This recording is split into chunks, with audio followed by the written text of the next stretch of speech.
आप सब लोग अपने अपने घरों में 34 दिनों से बंद हैं। अब तक आपको ये समझ में आ गया होगा कि कोरोना वायरस का कोई इलाज नहीं है और इससे बचने का सबसे अच्छा तरीका है सोशल डिस्टेंसिंग, यानी एक दूसरे से सामाजिक दूरी बनाकर रखना।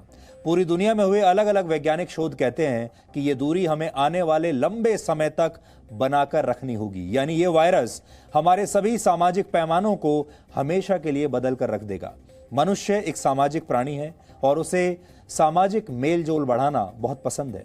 लोग जब एक दूसरे के करीब होते हैं तो वो ज्यादा संगठित महसूस करते हैं और संगठन की यही शक्ति राजनीति का भी आधार है, क्योंकि किसी भी लोकतांत्रिक देश में जनता ही अपने प्रतिनिधियों का चुनाव करती है और इसी जनता तक पहुंचने के लिए राजनीतिक पार्टियां बड़ी बड़ी चुनावी रैलियां करती हैं, भीड़ जुटाती हैं, घर घर जाकर प्रचार करती हैं और इसी प्रक्रिया के तहत पार्टियों का जनाधार मजबूत होता है। लेकिन क्या कोरोना वायरस के बाद राजनीतिक पार्टियां इस जनशक्ति का इस्तेमाल ऐसे ही कर पाएंगी? क्या लाखों लोग एक नेता का भाषण सुनने के लिए दोबारा एक जगह पर रैलियों में इकट्ठा हो पाएंगे?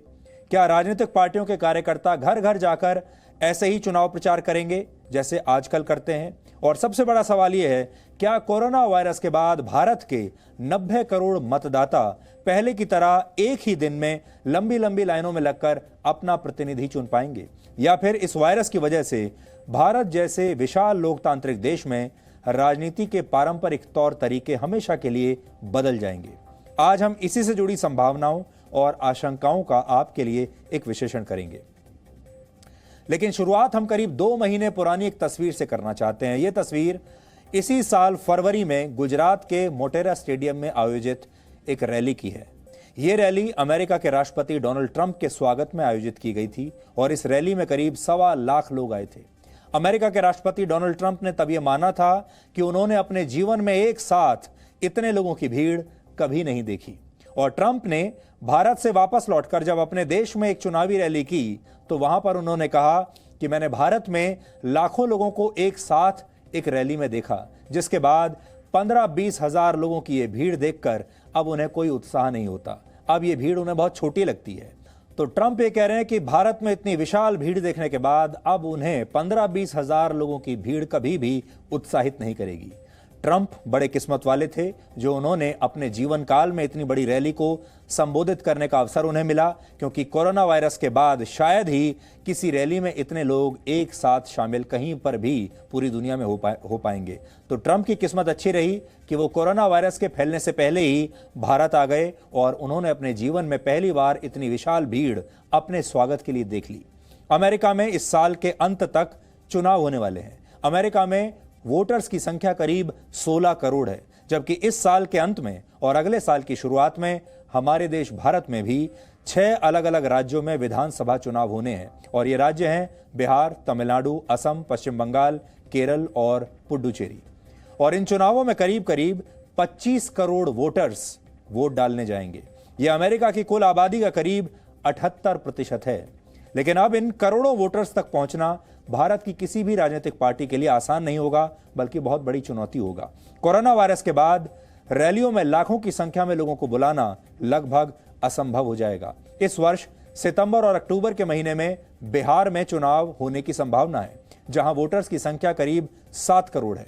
लेकिन हो सकता है कि इस बार चुनाव में लागू होने वाली आदर्श आचार संहिता में सोशल डिस्टेंसिंग का एक नया नियम जुड़ जाए, जिसके तहत या तो रैलियां, रोड शो और नुक्कड़ सभाएं शायद होंगी ही नहीं, या फिर इनमें सोशल डिस्टेंसिंग के नियमों का सख्ती से पालन करना होगा। यानी ये चुनाव पहले जैसे नहीं होंगे। अगर हुए तो दुनिया के सबसे बड़े लोकतंत्र भारत में 70 वर्षों के इतिहास में पहली बार और दुनिया के सबसे पुराने लोकतंत्र अमेरिका के 124 वर्षों के इतिहास में शायद पहली बार नेताओं को जनता तक पहुंचने के लिए रैलियों और रोड शोज के अलावा दूसरे विकल्प अब अपनाने होंगे। और ऐसा हम क्यों कह रहे हैं, ये समझने के लिए आपको 3 तस्वीरें देखनी चाहिए। पहली तस्वीर अमेरिका में 1897 में राष्ट्रपति बनने वाले विलियम मैकिनले की है। कहा जाता है कि आधुनिक इतिहास में बड़े पैमाने पर जनसभाएं करने की शुरुआत विलियम मैकिनले ने ही अपने चुनाव प्रचार के दौरान की थी। दूसरी तस्वीर विलियम ग्लैडस्टोन की है। विलियम ग्लैडस्टोन वर्ष 1892 में ब्रिटेन के प्रधानमंत्री बने थे और कहा जाता है कि आधुनिक इतिहास में चुनाव प्रचार के दौरान जनता के बीच जाकर भाषण देने की परंपरा की शुरुआत उन्होंने ही की थी। और तीसरी तस्वीर भारत के पहले प्रधानमंत्री जवाहरलाल नेहरू की है। यह तस्वीर वर्ष 1951-52 के दौरान पंजाब में हुई एक चुनावी रैली की है। ये तीनों तस्वीरें बताती हैं कि पिछले कई दशकों में दुनिया में सब कुछ बदल चुका है। युद्ध लड़ने के तरीके बदल गए, कामकाज के तरीके बदल गए, सफर करने का तरीका बदल गया, लेकिन जनता के बीच जाकर चुनाव प्रचार करने का तरीका अभी तक नहीं बदला है। लोग तब से लेकर अब तक इसी तरीके को अपनाए हुए हैं और जो नेता जितना लोकप्रिय है उसका भाषण सुनने के लिए उतनी ही बड़ी संख्या में लोग आते हैं। लेकिन अब शायद इतिहास में पहली बार जन संवाद का यह तरीका भी हमेशा के लिए बदलने वाला है। वर्ष 2019 में लोकसभा चुनाव के दौरान प्रधानमंत्री मोदी ने करीब 142 चुनावी रैलियां की थीं। इसके लिए उन्होंने करीब 1.5 लाख किलोमीटर का सफर किया था और इसी दौरान प्रधानमंत्री मोदी ने करीब 1.5 करोड़ लोगों को सीधे अपनी रैलियों के जरिए संबोधित किया था। 2014 में उनका स्केल और भी बड़ा था। 2014 का चुनाव प्रचार आधुनिक इतिहास का सबसे बड़ा चुनाव प्रचार था, जिसमें अकेले प्रधानमंत्री मोदी ने करीब 5,827 रैलियों, अलग अलग कार्यक्रमों, 3D रैली और चाय पर चर्चा जैसे कार्यक्रमों को संबोधित किया था। लेकिन वर्ष 2020 में इन सभी प्रथाओं को बदलने वाला साल ये साबित हो सकता है।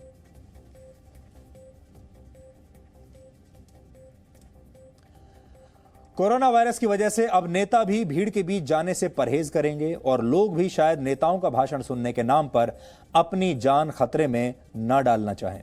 हालांकि दक्षिण कोरिया जैसे देश ने कोरोना वायरस के बीच ही अपने यहां पर आम चुनाव करवाए हैं, लेकिन दक्षिण कोरिया में वोटर्स की संख्या 4.5 करोड़ है, यानी बिहार के वोटर्स की संख्या से भी करीब आधी। हैरानी की बात यह है कि दक्षिण कोरिया की कुल आबादी करीब 5.25 करोड़ है, यानी दक्षिण कोरिया की करीब 80% आबादी के पास वोट डालने का अधिकार है।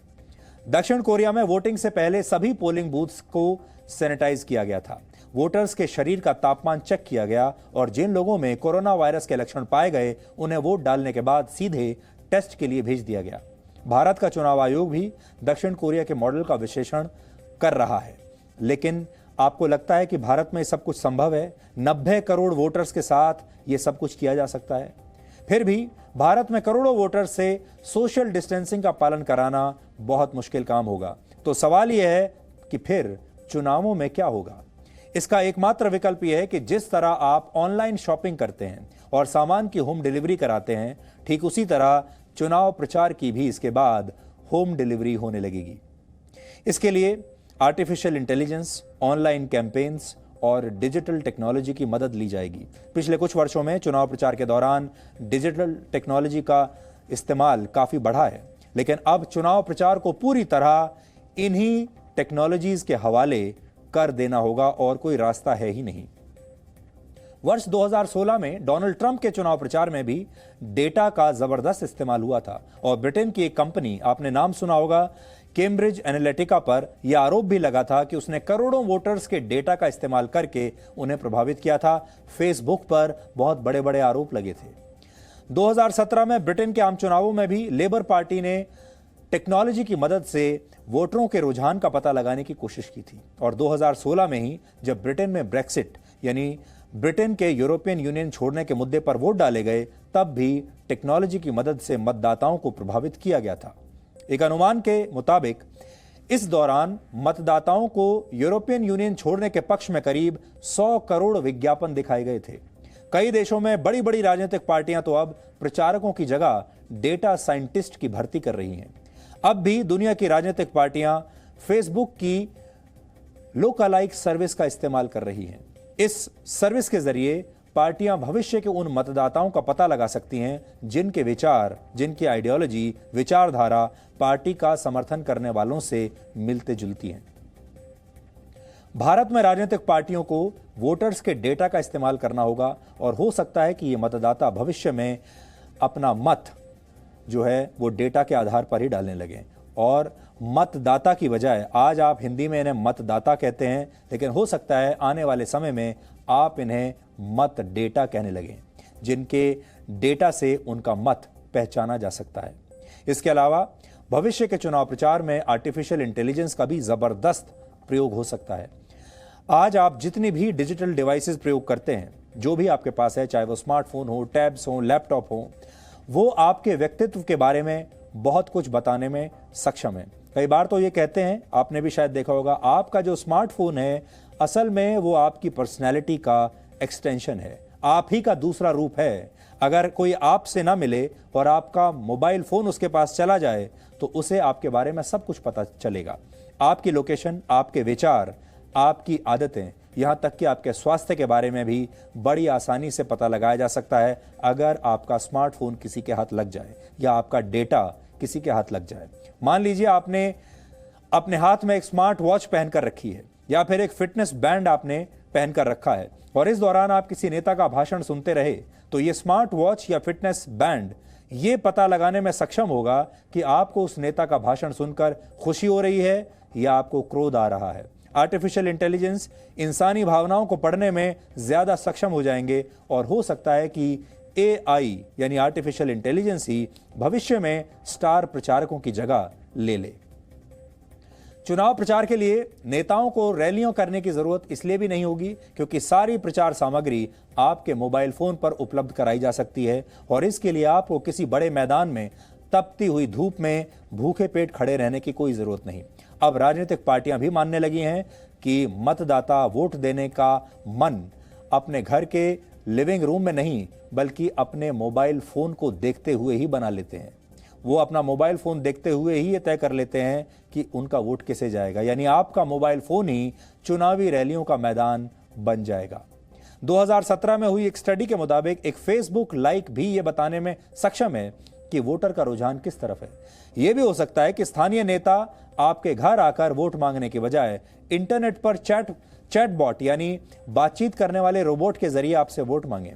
ऑनलाइन सेवाएं उपलब्ध कराने वालों की कंपनियां चैटबॉट का इस्तेमाल करती हैं। चैटबॉट से आप अपना सवाल पूछ सकते हैं और रोबोट मशीन लर्निंग के आधार पर आपके सवालों का जवाब देता है। और इस पूरी प्रक्रिया का सबसे महत्वपूर्ण चरण भी शायद ऑनलाइन ही पूरा करना होगा, यानी लोगों को अपना वोट डालने के लिए घर से बाहर जाकर लाइनों में लगने की जरूरत शायद ना पड़े। लोग ऑनलाइन ही किसी मोबाइल फोन एप्लीकेशन की मदद से अपना वोट शायद डाल पाएं। ऐसा भविष्य में संभव है। आर्टिफिशियल इंटेलिजेंस आपका चेहरा पहचानने में सक्षम होगा और इसी के जरिए आपसे ऑनलाइन वोटिंग भी करा ली जाएगी। क्योंकि आजकल आपने देखा होगा जब आप टेलीविजन पर कोई रियलिटी शो देखते हैं, और बहुत सारे रियलिटी शोज ऐसे होते हैं जिसमें ऑनलाइन वोटिंग करनी होती है, आप ऑनलाइन वोटिंग करते ही हैं। हमारे न्यूज़ चैनल्स पर बहुत बार ऐसा होता है जब आपसे कोई प्रश्न पूछा जाता है और आप हाँ या ना में ऑनलाइन वोटिंग करते हैं अपने मोबाइल फोन के जरिए, तो फिर चुनाव भी ऐसे ही कराए जा सकते हैं। यानी आने वाले समय में चुनावी रैलियां और रोड शोज बीते जमाने की बात बन जाएंगे। लेकिन सिर्फ चुनाव के तरीके ही नहीं बदलेंगे बल्कि फिर चुनावों के मुद्दों को भी बदलना पड़ेगा। पार्टियों के घोषणा पत्र भी अब कोरोना वायरस के बाद की स्थितियों को देखते हुए लिखे जाएंगे, बनाए जाएंगे। संभव है कि मैनिफेस्टोज में स्वास्थ्य, आपकी सेहत सबसे बड़ा मुद्दा बन जाए। घोषणा पत्र में पार्टियों को बताना पड़ेगा कि कोई महामारी फैलने की स्थिति में वो आपके लिए क्या करेंगी। ज्यादा से ज्यादा लोगों तक स्वास्थ्य सेवाएं पहुंचाने के लिए उनके पास कौन सी नई योजना है। यह भी संभव है कि कोरोना वायरस के बाद स्थानीय नेता ज्यादा मजबूती से उभर कर सामने आए, क्योंकि अपने क्षेत्र की जनता की जरूरतें और समस्याएं स्थानीय नेताओं को सबसे अच्छे तरीके से पता होती हैं। लेकिन अगर चुनाव प्रचार सीमित होगा तो नए नेताओं को इससे नुकसान भी हो सकता है, क्योंकि संकट के समय जनता नए लोगों पर दांव लगाना बहुत पसंद नहीं करती। वो पुराने लोगों पर विश्वास करना पसंद करती है, जिनको वर्षों से जानती है। सबसे बड़ी बात यह है कि अब शायद लोग जात पात और धर्म के आधार पर वोट डालने से बचेंगे, क्योंकि इस संकट से देश की हर जाति और हर उम्र का व्यक्ति प्रभावित हुआ है। सब लोगों को समझ में आ गया कि कोरोना वायरस सबको बराबरी से मार रहा है, चाहे आप किसी भी जाति के हों, किसी भी धर्म के हों, या फिर आप अमीर हों या गरीब हों, किसी भी राज्य के हों। कोरोना वायरस के लिए सब बराबर हैं। सब यही चाहेंगे कि उनका नेता जाति और धर्म की बात करने के बजाय उनके स्वास्थ्य और अर्थव्यवस्था की बात करे, क्योंकि लोगों के दिमाग में इस बार जो बात आई है वो ये, पहली बात अपनी जान कैसे बचाएं और दूसरी बात अपना जहान कैसे बचाएं। मतलब पहले अपनी जान बचा लें और उसके बाद अपनी जेब बचाएं। जेब बचाना भी बहुत ज़रूरी है। हालांकि इस महामारी ने समाज को अमीर और गरीब में ज़रूर बांट दिया है, क्योंकि अमीरों की तुलना में गरीबों के लिए जीवन पहले से कहीं ज़्यादा मुश्किल हो गया है। आपने भी देखा होगा, जो गरीब हैं, जिनके पास अपने घर नहीं है, जो मजदूरी करने वाला आदमी है, वो सबसे ज़्यादा प्रभावित हुआ है। वो अब तक अपने घर नहीं पहुंच पाया है। इसलिए जितने भी लोग इस समय मजदूर क्लास के जो लोग हैं, जो मजदूरी करके अपना पेट पालते हैं और अभी भी वो अपने घर नहीं पहुंच पाए हैं, वो सारे लोग अब एक दूसरे की जातियों को भूल चुके हैं। वो ये भूल चुके हैं कि उनके साथ में जो आदमी बैठा है वो किस राज्य का है, किस जाति का है। ये सारे लोग एकजुट हो गए हैं, अपनी जातियों को भूल चुके हैं और अब इनकी एक ही जाति है और वो जाति है गरीबी। इसलिए हो सकता है कि आने वाले समय में गरीबों के हितों का ध्यान रखने वाला नेता ही सबसे बड़ा जन नेता बनकर उभरे और गरीबी ही सबसे बड़ा धर्म बन जाएगी और गरीबी ही सबसे बड़ी जाति बन जाएगी। लोग अपनी जातियों और धर्म छोड़कर इस बड़े धर्म के में विलीन हो जाएंगे और लोगों को बस ये लगेगा कि जो नेता उन्हें इस गरीबी से निकालेगा वो उसी को वोट देंगे, चाहे वो किसी जाति का हो, किसी धर्म का हो। इतना ही नहीं, नेताओं को ऐसी महामारियों से लड़ने के लिए नई संस्थाएं बनाने की घोषणा करनी पड़ेगी। ये संस्थाएं उन देशों पर भी कार्रवाई करने में सक्षम होनी चाहिए जिन पर ऐसे वायरस जानबूझकर फैलाने के आरोप हैं। और इसीलिए आपने देखा होगा, दुनिया भर के देश आज चीन के सामने बिल्कुल असहाय लगते हैं। पूरे दुनिया में एक भी संस्था अभी ऐसी नहीं बची जो चीन के खिलाफ कोई कार्रवाई कर सके। तो क्या ऐसी कोई संस्था बनेगी? राजनीति की तरह खेल की दुनिया भी हमेशा के लिए बदल जाएगी। फुटबॉल और क्रिकेट जैसे लोकप्रिय खेलों के दौरान स्टेडियम्स खचाखच भरे रहते हैं।